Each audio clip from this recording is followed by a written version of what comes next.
Indonesia harus mengambil peluang saat ini agar menjadi negara yang kuat tanpa ketergantungan asing. Ada 3 hal yang sebaiknya kita lakukan. Pertama yaitu melakukan quantitative easing. Apa itu? Yaitu kebijakan keuangan nasional yang sesekali harusnya kita mengambil tindakan yang sangat radikal dalam jangka pendek, yaitu melakukan TINA. TINA adalah singkatan There is no alternative, yaitu memangkas bunga simpanan di bank lebih rendah dari inflasi. Katakanlah kalau inflasinya saat ini di Indonesia 4%, maka bunga deposito kasih saja 1% atau 2%. Hal ini akan membuat uang keluar dari bank dan tidak ada alternatif lain kecuali melakukan investasi dan berbisnis. Kita semua tahu ada 5.600 triliun rupiah dana pihak ketiga di bank, 5 bank utama, dan ada lebih dari 10.000 triliun di seluruh bank di Indonesia yang mungkin dengan keputusan TINA tersebut 30%-nya akan keluar dan bergerak melakukan direct investment secara lokal. Kita juga harus membuat aturan ketat tentang larinya dana ke luar negeri dengan flight capital regulation, yaitu tanpa underlying transaction dia bisa dipidanakan sehingga membuat uang itu aktif di dalam negeri. Yang kedua adalah menggunakan kekuatan urun dana atau equity crowdfunding. Pembiayaan urun dana adalah salah satu solusi membangun ekonomi dalam waktu yang singkat, menghasilkan produktivitas secara massal. Urun dana ini persis seperti IPO di bursa IDX, hanya batasan dananya di bawah 20 miliar. Urun dana jauh lebih lincah dari kredit usaha perbankan untuk mempercepat usaha bila bisnis yang telah berjalan baik. Di mana bisnis yang sudah berjalan baik itu? Kalau kita tanya, ada top 1% di bisnis online. Misalnya ada 125.000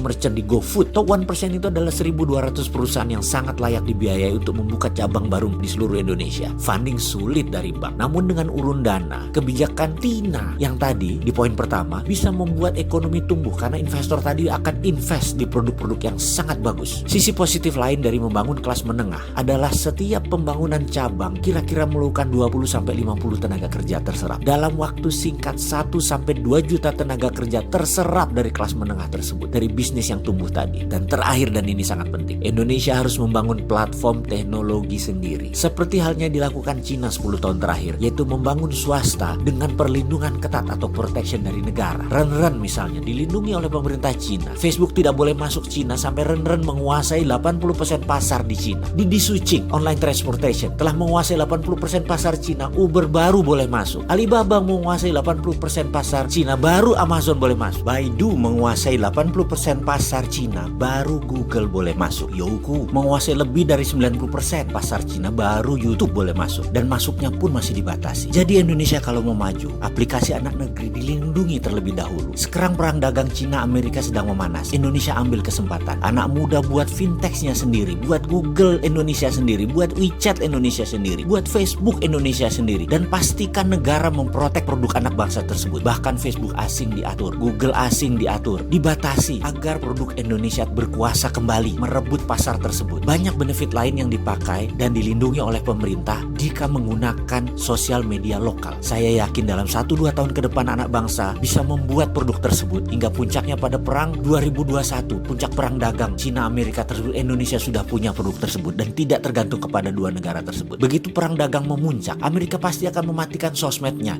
internetnya, satelitnya. Strategi itu dipakai untuk memenangkan battle space atau penaklukan ruang udara. Tapi Indonesia tetap dagang karena sudah punya platform sendiri. Kita tetap terkonek. Bayangin kemarin aja 2 hari netizen dimatikan, netizen sudah muring-muring. Apalagi kalau Cina matikan 5G-nya, sementara Indonesia sudah pakai 5G di tahun 2021. Atau Amerika mematikan 4G-nya. Masa sih Indonesia jadi bingung dengan network asing? Amit-amit, jangan. Ada solusinya, yaitu dengan membangun platform digital teknologi Indonesia sendiri yang diprotek oleh negara. Semoga ketiga usulan solutif itu menjadi antisipasi untuk mengalahkan negara-negara yang sedang berperang tersebut. Kita semua tahu dengan perubahan dunia yang segitu cepat dalam perang ekonomi dan perang ideologi Amerika Cina tersebut, tindakan pemerintah harus cepat, solutif, berbasis DILAN, digital melayani. DILAN adalah terobosan ekonomi, ide segar dan terbukti aplikatif. Jadi nunggu apa lagi?